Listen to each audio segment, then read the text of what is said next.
Good morning, everyone. Dear students, in previous part of this chapter, I taught you that the author joined city school and he went there by bus, and the author's grandmother was not in condition to accompany him. Okay, and when the author returned from school, she asked what happened there, what he was taught. Then he shared that he was taught English and Western science, modern science. Okay, so when the grandmother discovered all this, she became disappointed, and she was more disappointed when she came to know that he was not taught anything about gods and religion, scriptures means, है ना. तो उसको ये बिल्कुल भी अच्छा नहीं लगता था कि भाई कोई देखो, there was no teaching about God and the scriptures. Okay, so she became distressed, she became disappointed. One day I announced that we were being given music lessons. She was very disturbed. What happened, dear students? One day, the writer told his grandmother that the students were given music lessons also. Means they had a class of music also. Okay, music lessons. देखिए, तो he told that the students were taught music. They had a class of music also. She was very disturbed. So at this, she was very much distressed, very much disturbed. She didn't like music. That's why she got disturbed. To her, music had lewd associations. Beta, lewd means vulgar. ठीक है. According to the grandmother, music had vulgar associations. Means music was connected to vulgar people. Okay, it was the monopoly of harlots and beggars, and not meant for gentlefolk. So she thought that the music was the monopoly. Monopoly means sole right. SOLE, soul right. एकमात्र अधिकार. ठीक है, soul right होता है एकमात्र अधिकार. तो she thought that music was the monopoly of harlots and beggars. She thought that music was only meant for harlots and beggars. तो harlots होता है prostitutes. ठीक है, prostitutes होती हैं बेटा वेश्याएं. ठीक है, who sell themselves for the sake of money. The women who sell themselves for the sake of money. She thought that music was meant only for harlots and beggars, and not meant for gentlefolk, and it was not for gentle people. ठीक है, gentlemen, gentlefolk. ये gentlefolk के लिए नहीं था, gentle लोगों के लिए नहीं था music, because it had vulgar associations. She had nothing, but her silence meant disapproval. She said nothing, but her silence meant disapproval. She did not speak anything, but her silence indicated everything. है ना? She didn't show protest when she came to know that he was taught music, but her silence indicated everything. Her silence showed that she did not approve the music, कि उसने music को वो prove नहीं करती थी, दिखा दिया उसकी खामोशी ने. बेटा कई बार आदमी किसी बात के ऊपर खामोश रहता है ना, तो उससे पता लग जाता है कि उसको वो चीज पसंद नहीं है. ठीक है, तो आपको मैंने बताया था कि she was an epitome of peace and contentment, है ना. ब्रीदिंग पीस एंड कंटेंटमेंट आपने एक फ्रेज पढ़ा था. तो it means she led her life calmly and contentedly. तो means she remained silent whenever she did not like something. ठीक है. She rarely talked to me after that, and thereafter she stopped talking to the author. ठीक है, उसके बाद जो है उसने ऑथर से बातें करना बंद कर दिया. पसंद नहीं आता था उसको कि कैसे ऑथर जो है उन सब चीज़ों में ढल रहा है, कैसे उसको वो चीज़ें पसंद आ रही हैं. तो उसको वो चीज़ें अच्छी नहीं लग रही थी, तो उसने उससे बात करना ही बंद कर दिया. Okay, then when I went to university, I was given a room of my own, when the author joined university, he was given a separate room. Means the author grew up, and then after growing up, he was given a separate room, personal room. The common link of friendship was snapped. Snapped means broken. The common link of friendship between them was broken. The bond of friendship weakened. टूट गया, or no, sorry, not weakened here, broke. So the common link between them was broken. My grandmother accepted her seclusion with resignation. And the grandmother admitted, accepted means admitted, स्वीकार कर लेना. Seclusion means loneliness, अकेलापन, loneliness. Okay, so the grandmother admitted her loneliness with resignation. Resignation means submission, बिल्कुल submit कर देना. ठीक है, अपने आप को सबमिट कर देना. तो उसने सबमिशन के साथ जो है सेक्लूजन को एक्सेप्ट कर लिया. ठीक है. The grand mother admitted her loneliness with submission, without protest means. ठीक है, the grand mother admitted her loneliness without any protest. ठीक है, and with a feeling of submission, you can say. She rarely left her spinning wheel to talk to anyone. और बेटा क्या करती रहती थी दादी? She rarely left her spinning wheel to talk to anyone. Means she kept working at the wheel, spinning wheel. Spinning wheel होता है चरखा. देखा होगा आपने, गांधी जी भी जो है ना स्पिनिंग करते थे. ठीक है, चरखे पर वो काटना, तो चरखे पर काटते थे. दादी भी जो है ना काटती थी, सूत काटते हैं उससे जैसे. तो यही काम वो भी करती थी. And she means hardly left it to talk any of his family members. From sunrise to sunset she sat by her wheel spinning and reciting prayers. Means from early morning to evening she kept sitting at her wheel, spinning wheel, and she kept reciting the prayers. Only in the afternoon she relaxed for a while to feed the sparrows, and she left the spinning wheel only for some time, and it was in the afternoon because she took rest for some time, and during that time she fed the sparrows. Okay, she not only took rest during that time, but she utilized that time to feed the sparrows.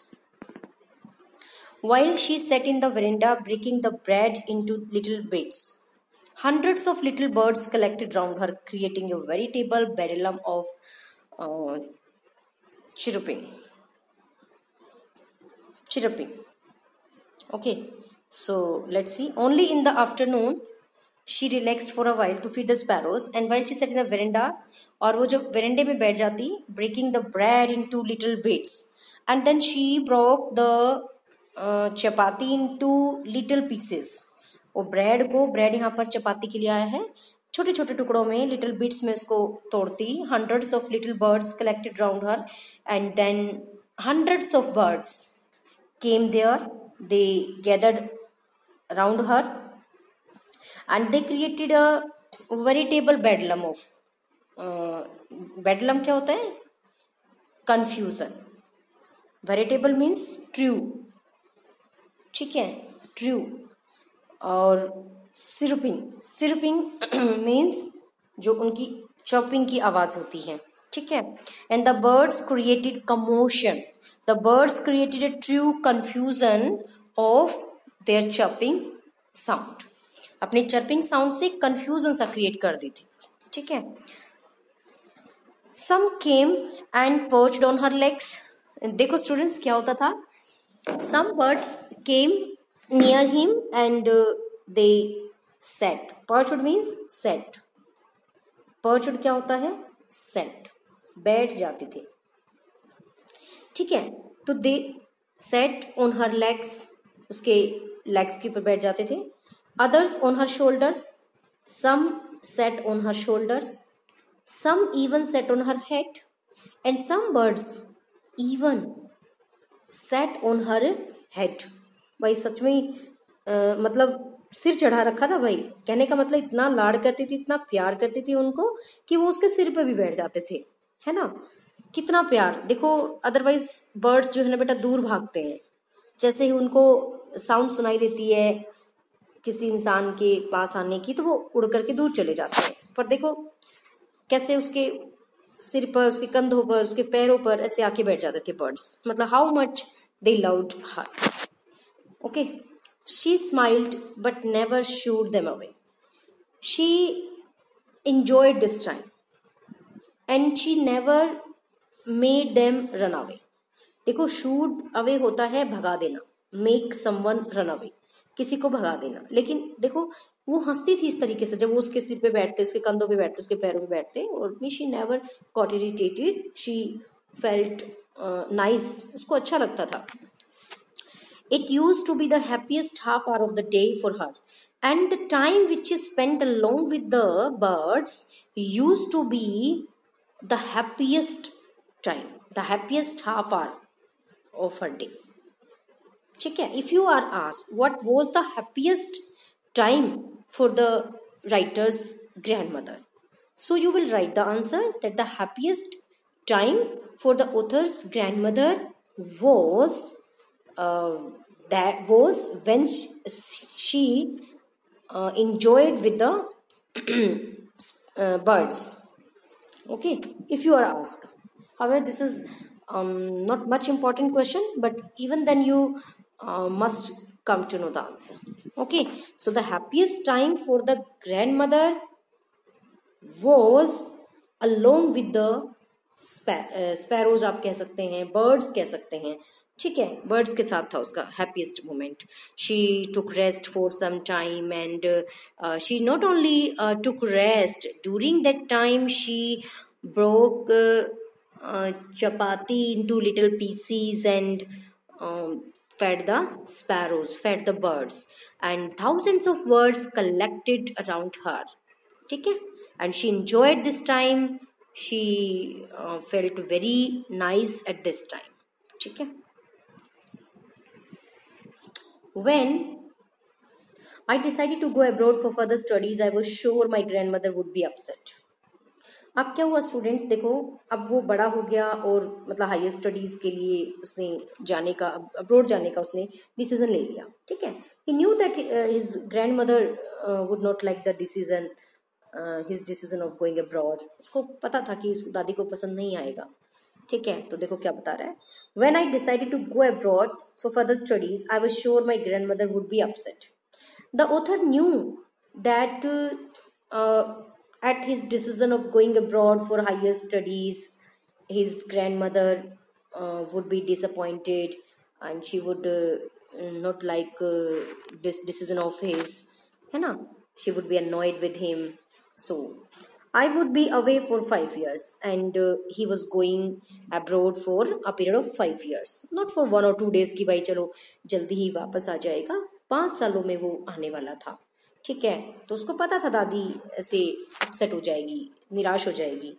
And at her age one could never tell, और देखो at her age one could never tell, ये यहाँ पर tell का different meaning है कि उसकी as में ये कोई मतलब नहीं वो कर सकता था, कोई इस तरीके से बियर नहीं कर सकता था, कोई टॉलरेट नहीं कर सकता था। The author here wants to tell that at such an old days nobody can tolerate such a sorrow, है ना। nobody likes to be departed from his dear and near ones, ठीक है। और इतना ज़्यादा मतलब कोई अलग सा नहीं होना चाहेगा, ये सब उसको पता था। But my grand mother could, लेकिन कहता है मेरी दादी कर सकती थी ऐसा, यानी दादी टॉलरेट कर सकती थी इस एज में भी। भाई बुढ़ापे में आदमी वैसे ही कमजोर पड़ जाता है बेटा, वैसे ही वो इस तरह के दुख को, दूरी को बर्दाश्त नहीं कर पाता है। तो कहता है उसकी एज में वैसे ऐसा कोई नहीं कर सकता था, लेकिन वो कर सकती थी, यानी दादी मतलब बियर कर सकती थी इस दुख को। ठीक है। She was not even sentimental, और वो यहाँ तक कि सेंटिमेंटल भी नहीं थी। She was not even emotional. She came to leave me at the railway station but did not talk to show any did not talk or show any emotion. देखिए she did not falter. she falter होता है कमजोर पड़ना, कमजोर नहीं पड़ी वो। she came to leave him at the railway station. ठीक है, अब्रोड जा रहा था, तो अब्रोड जाने के लिए जहां से भी उसको फ्लाइट लेनी थी, तो पहले वो जैसे स्टेशन पे उसको छोड़ने आई, उसके बाद जैसे स्टेशन से उसको जो भी है भाई, सपोज करो आप किसी गांव में इसमें कोई बंदा है, और फिर वो पहले रेवाड़ी आएगा, रेवाड़ी से जो है ना ट्रेन में बैठ करके मान लो दिल्ली जाएगा, और वहां से वो फ्लाइट लेगा, तो जस्ट लाइक दैट। ठीक है। तो उसकी दादी उसको रेलवे स्टेशन पे छोड़ने आई, और but she did not speak anything, she did not talk to him, and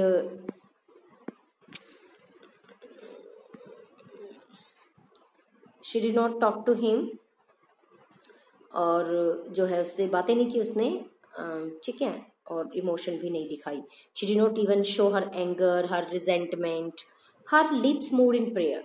उसके जो लिप्स थे वो भी देखो प्रेयर में से हिल रहे थे, मतलब तो she was still singing silent prayer, means her lips were moving, है ना, it means she was singing prayer. Her mind was lost in prayer, और her mind was absolutely lost in the prayer. पूरी तरह से खोया हुआ था दिमाग उसका, ध्यान ही नहीं था मतलब उसका इधर उसके पोते की तरफ। Her fingers were busy telling the beads of a rosary, and she was telling the beads of the rosary she was carrying. Silently she kissed my forehead, and silently the grand mother kissed his forehead. उसके forehead पर उसको kiss किया। And when I left I cherished the most imprint as perhaps the last sign of physical contact between us. देखिए students, यहाँ पर क्या बताना चाहा है कि व्हेन आई लेफ्ट, जब मैं चला गया वहां से स्टेशन से ट्रेन में बैठ करके, I cherish the most imprint, तो मैंने चेरिश कर लिया। चेरिश करना क्या होता है, मतलब इंटैक्ट कर लेना किसी चीज को, संजो लेना किसी चीज को, सुरक्षित रख लेना।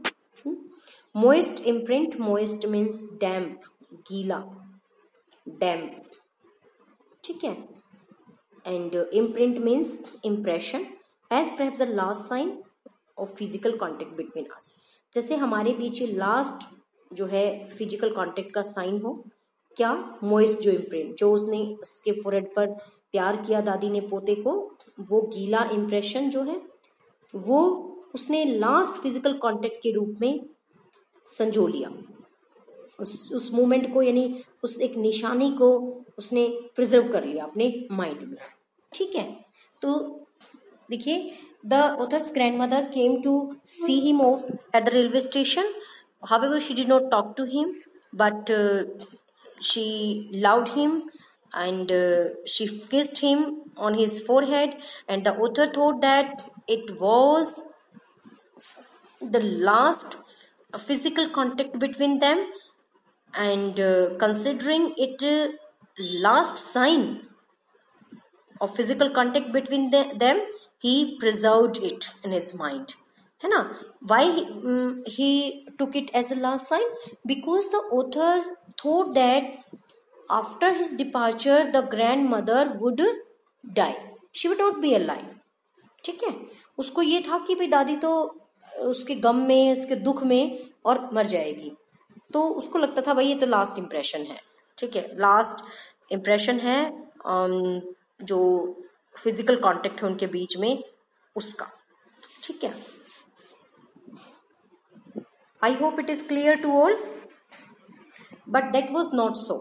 पर ऐसा नहीं हुआ जैसा कि वो सोचता था ना कि दादी तो भाई उसके जाते ही यहाँ से स्टेशन से और उसके बाद जो है ना दादी कुछ वक्त के बाद मतलब मर जाएगी, ऐसा नहीं हुआ। ठीक है, but the grand mother did not die. ठीक है, शी वॉज ऑल राइट।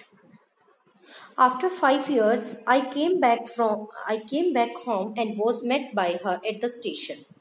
कह रहे after an interval of 5 years he returned home and he was received by his grandmother at the railway station.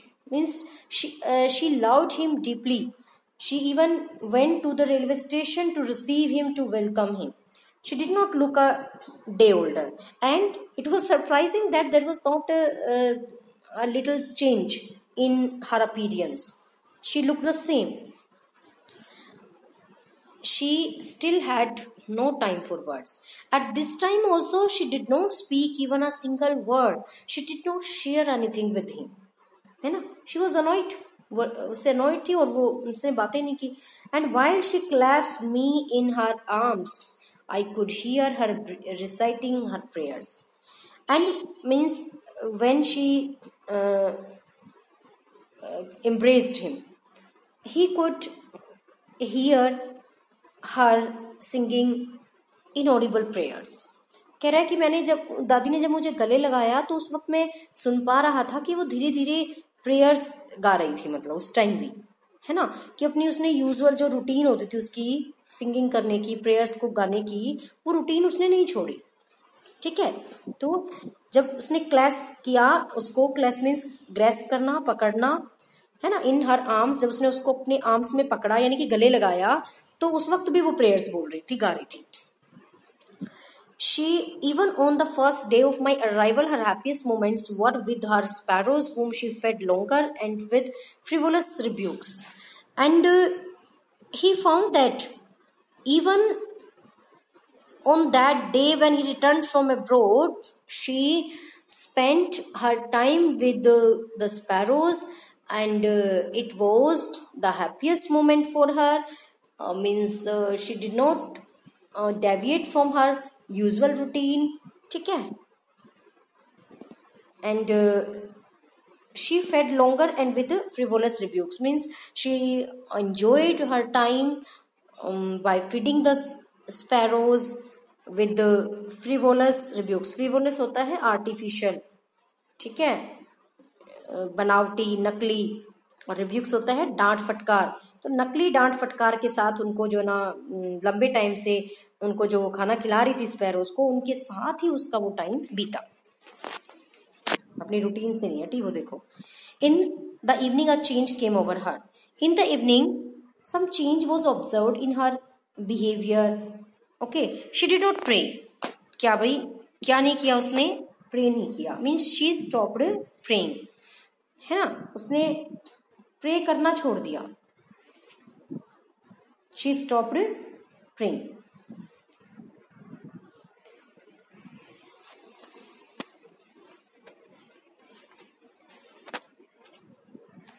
She stopped praying and she collected the women of the neighborhood, got an old drum and started to sing.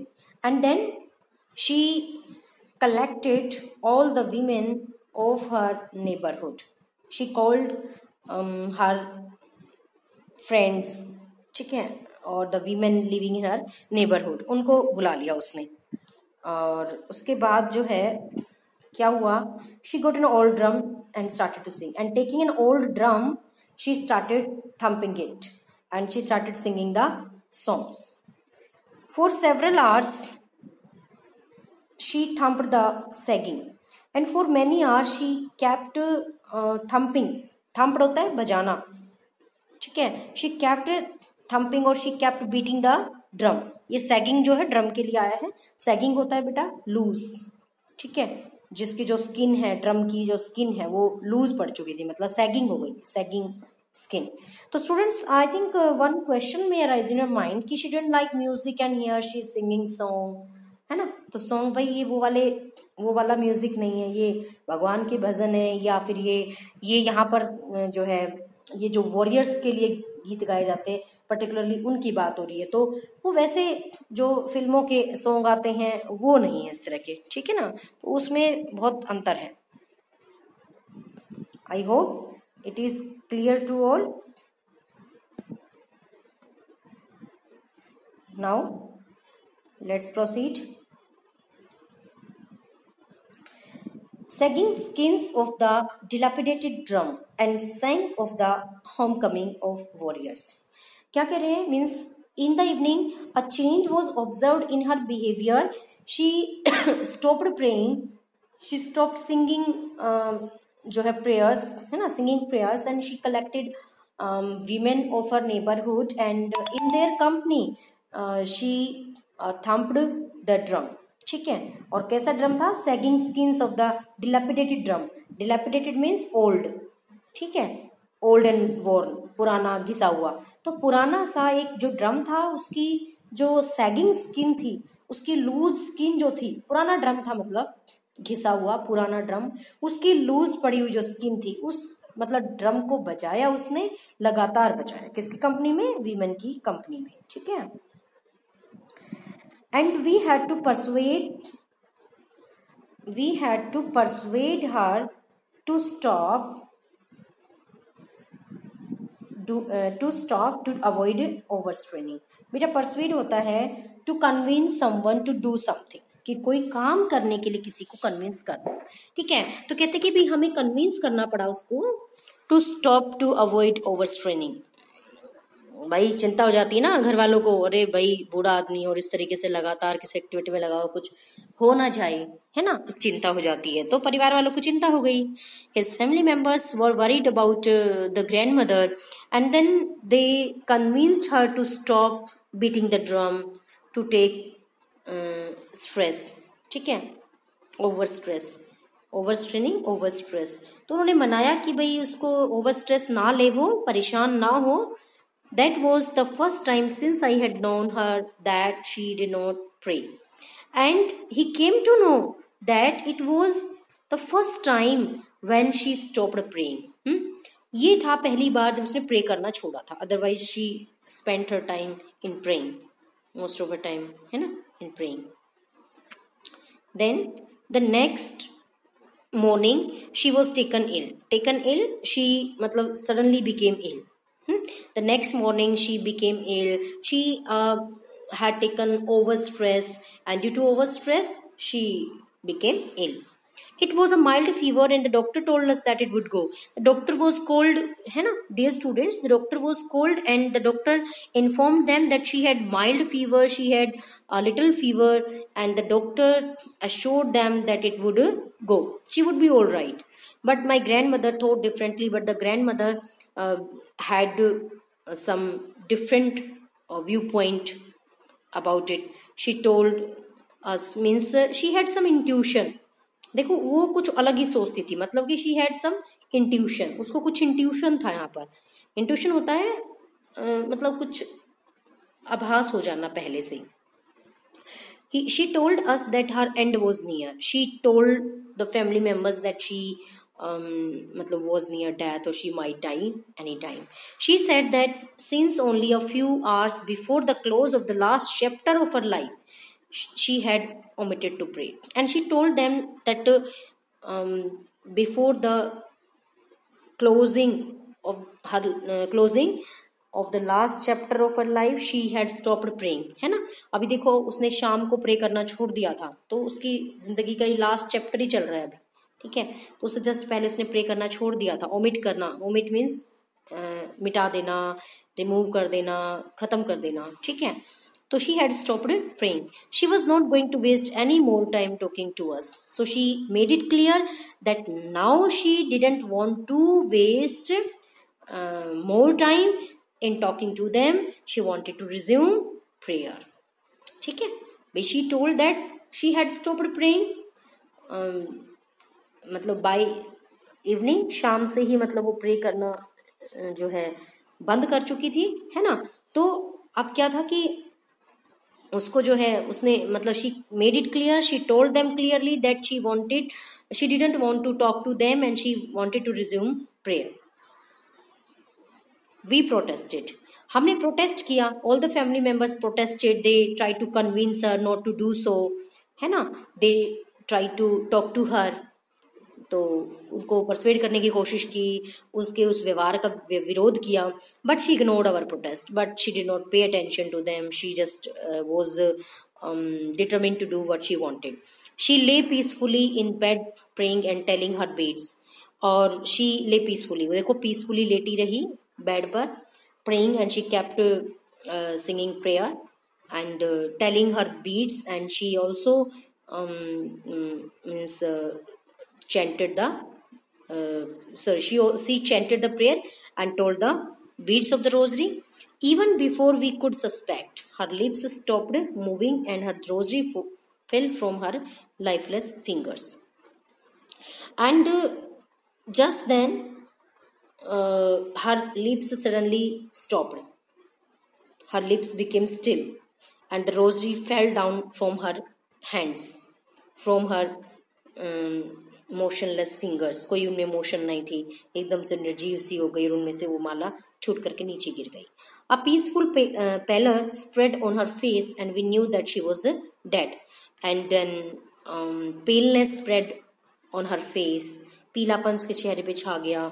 ठीक है, dullness छा गई, मतलब dullness spread on her face and they understood that she was no more. ठीक है भाई, दादी जो है एक्सपायर हो गई. बड़ी दुखद घटना है ना. आजकल तो भाई ऐसा ऐसा ही पढ़ रहे हैं हम, कुछ तो कोरोना से डेथ पढ़ रहे हैं, अब यहाँ पर भी जो है ना इस तरह का कुछ हो गया. चलो खैर, ये तो भाई ऊपर वाले की इच्छा है ना. तो उसकी दादी जो थी वो भाई एक्सपायर हो गई. We lifted her off the bed and as is customary.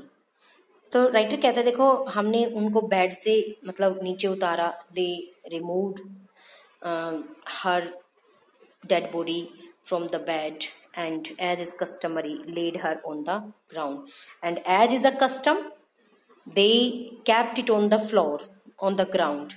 उन्होंने इसको ग्राउंड पे रख दिया डेड बॉडी को. भाई कस्टम होता है, डेड बॉडी को ऐसे बेड के ऊपर नहीं रखा जाता, तो उसको नीचे लिटा दिया गया जमीन पर. And covered her with A red shroud and a red winding sheet. ये श्राउड जो होता है ये क्या होता है बेटा? विंडिंग शीट, कफन. ठीक है, एक कफन से उसको कवर कर दिया गया.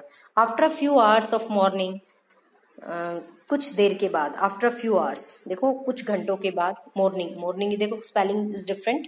ये वो मॉर्निंग नहीं है गुड मॉर्निंग वाला, है ना. ध्यान से देखेंगे, ये मॉर्निंग का मतलब है वो करना, शोक करना. भाई किसी की मौत के ऊपर जो शोक प्रकट करते हैं, रोना, विलाप करना, वो होता है मॉर्निंग. ठीक है. After few hours of morning we left her alone to make arrangements for her funeral. Then all the family members started crying. They started mourning over her death, and then they went here and there to make the arrangements for her cremation. ठीक है बेटा, उसके cremation के लिए भाई वो arrangement करने चले गए इधर. जो भी कुछ उनको सामान चाहिए था ये वो लाने के लिए, तो इधर उधर चले गए. इन the evening we went to her room with a crude stretcher to take her to be cremated. And in the evening we went to her. अब हम चले गए, कहाँ चले गए? उसके रूम में गए शाम को, मतलब विद ए क्रूड स्ट्रेचर. एक स्ट्रेचर, क्रूड एक तरह से जो ना सॉलिड, एक सॉलिड सा बनाया हुआ एक स्ट्रेचर, स्ट्रेचर जिसके ऊपर उसको लिटाया गया था. जैसे अर्थी, अर्थी के लिए यूज किया गया है crude stretcher. To take her to be cremated, उसको क्रीमेशन के लिए ले जाने के लिए हम एक क्रूड स्ट्रेचर के साथ, टेम्पररी एक तरह से आप ये लगाएंगे. क्रूड का मतलब टेम्पररी भी हो सकता है. ठीक है, यहाँ पर तो क्रूड स्ट्रेचर को लेकर के उसको दफनाने की इरादे से जो है हम उसके रूम में चले गए. The sun was setting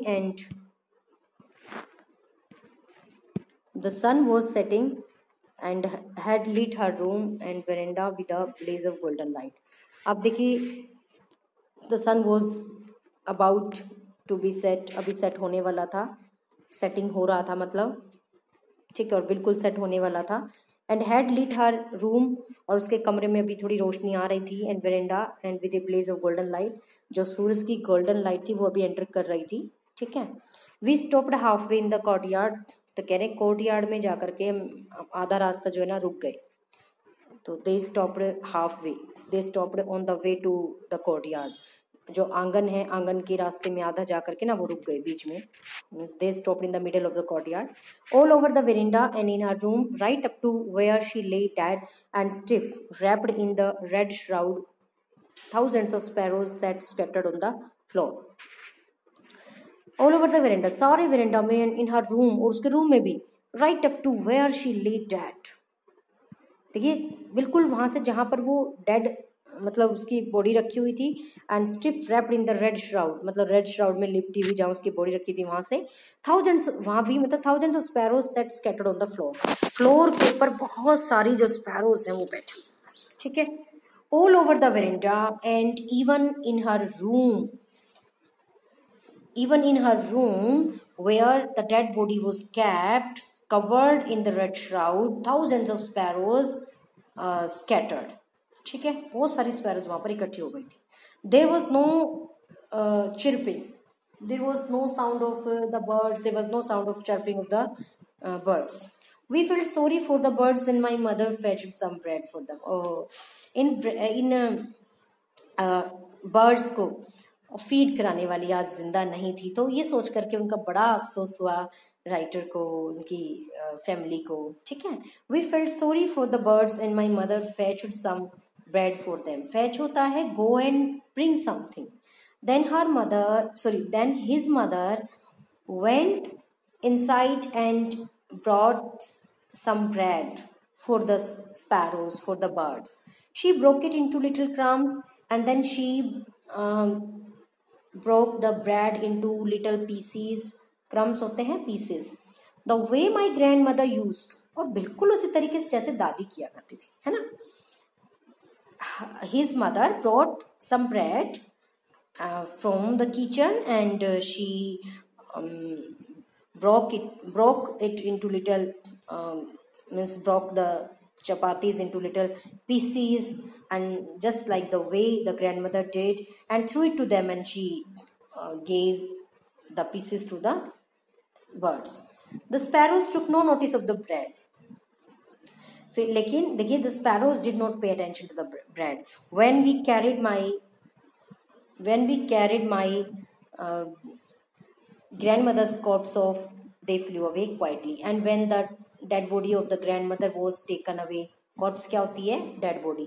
When the dead body of the grandmother was taken for cremation, the birds flew away quietly, silently. Okay. Next morning, the sweeper swept the breadcrumbs into the dustbin, and next day, the sweeper cleaned the bits of the bread.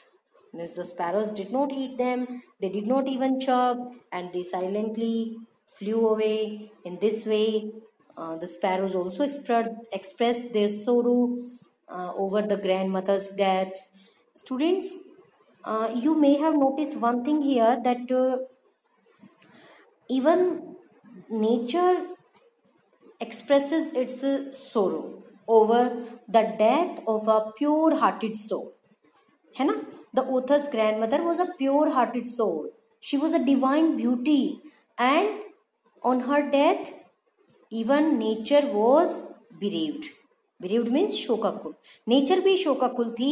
ये sparrows के through दिखाया हुआ है यहाँ पर. तो बहुत ही मतलब एक स्ट्रेंज बात है कि नेचर इस कदर जो है किसी के लिए विलाप करे, किसी के लिए दुख मनाए.